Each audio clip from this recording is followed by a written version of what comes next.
Your controller's getting bloated and your models are fat. The configuration files, we don't know where they are at. And the views are awful dirty and your app needs a bath.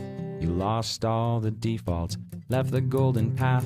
With some best practices, we have a prescription. The encapsulation tool belt will cure your addiction.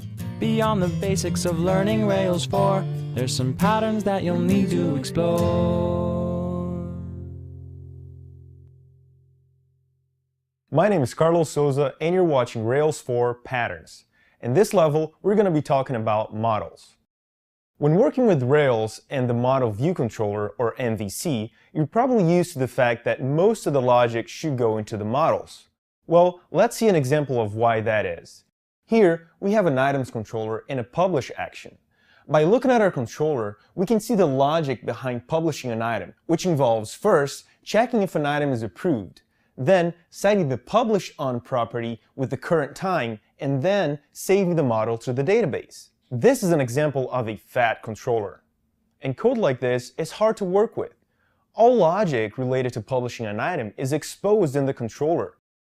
And this will most likely cause this controller action to be highly accessed in the future by other developers every time we need to change something specific to this publishing feature, which might cause potential conflicts in the codebase and will make new features hard to implement. And here's an example. Say one of our developers needed to add an additional validation to the publishing feature. A good sign that it's time to refactor your code into a better design is when you have something like this. Notice how we have multiple calls to the same object. And we shouldn't be asking our objects about their internal state, but rather we should be telling them what we want to get done. One way to make this better is to refactor this code out of our controller and into an instance method into our item model, where it belongs. So we create a publish method, and the first thing we do is check for a precondition. In this case, if the item is either not approved or if the user is blah blah, then we return false. This is called a guard clause, and it makes our code easier to read. If all preconditions are good, then we set the publish on property and then save the object. Notice how this is all encapsulated in our model. All our controller needs to do is to call the publish method on an item object. One of the features from Active Record that you might be familiar with are callbacks, which are methods that get called at certain moments in the object's lifecycle. The problem is they're often misused. So every time we create a user object in the database, the setToken method is going to be called, which depends on the token generator model. The problem with this code is that every time that we create a new user record in the database, the setToken method is going to be called, which depends on the token generator model. And referencing other models in the callback introduces tight coupling.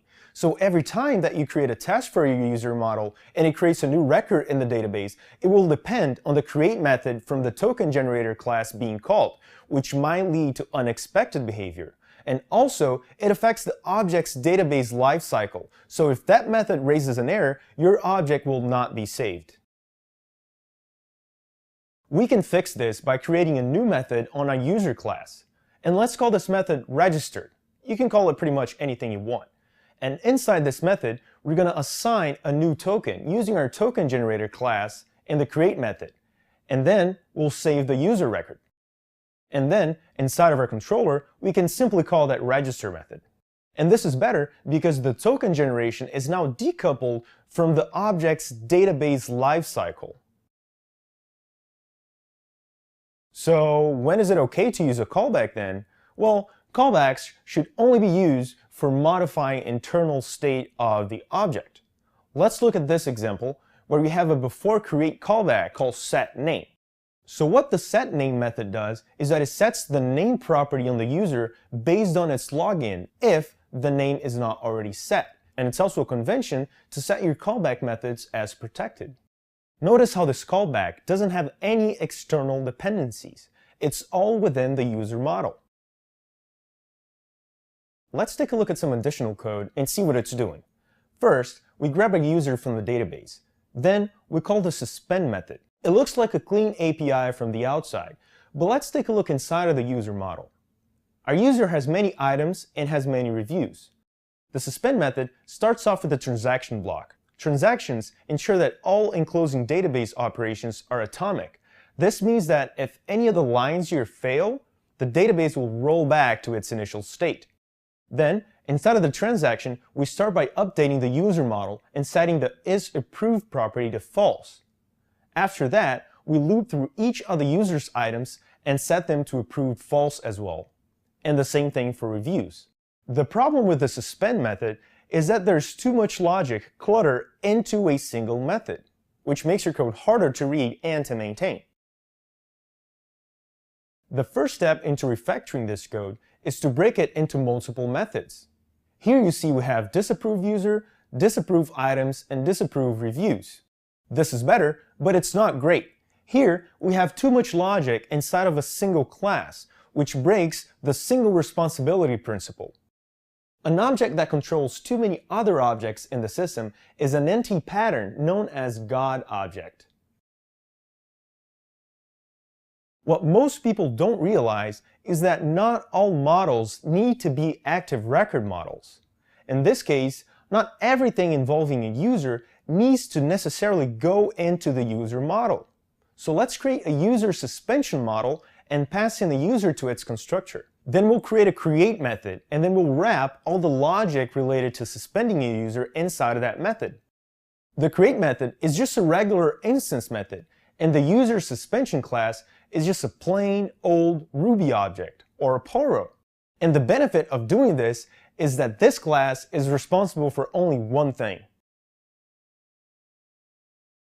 Now back in our user's controller, we use the user suspension model that we just created and call the create method.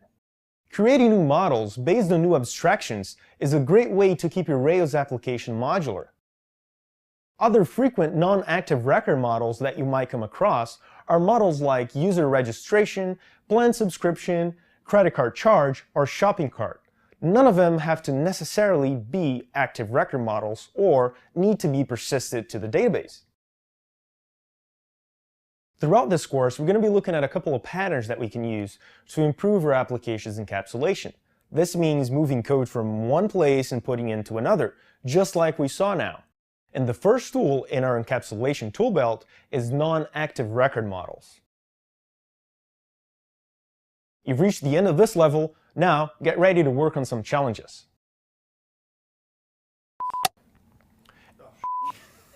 Rails form. Rails form. Familiar. Rails form patterns.